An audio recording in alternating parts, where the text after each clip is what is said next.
আয়াত ১১ كدأب آل فرعون والذين من قبلهم كذبوا بآياتنا فأخذهم الله بذنوبهم والله شديد العقاب অনুবাদ তাদের অভ্যাস ফিরআউনী সম্প্রদায় ও তাদের পূর্ববর্তীদের অভ্যাসের ন্যায়। তারা আমার আয়াতগুলোতে মিথ্যারোপ করেছিল, ফলে আল্লাহ তাদের পাপের জন্য তাদেরকে পাকড়াও করেছিলেন, আর আল্লাহ শাস্তিদানে অত্যন্ত কঠোর। তাফসির ১ নম্বর ফুটনোটের বিবরণ।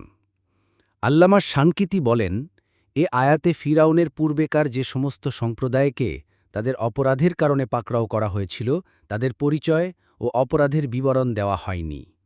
পক্ষান্তরে পবিত্র কুরআনের অন্যত্র তাদেরকে নূহ, হুদ, সালেহ, লূত ও শুআইবের সম্প্রদায় হিসেবে বর্ণনা করা হয়েছে। সে সমস্ত স্থানে তাদের অপরাধ হিসেবে বলা হয়েছে যে তারা আল্লাহর সাথে কুফরি করেছিল এবং রাসূলদের উপর মিথ্যারোপ করেছিল, যেমন সামুদ সম্প্রদায় কর্তৃক উষ্ট্রি হত্যা, লূত সম্প্রদায়ের সমকামিতা, শুআইদ এর সম্প্রদায় কর্তৃক মাপ ও ওজনে কম দেয়া ইত্যাদি। আদওয়াউল বায়ান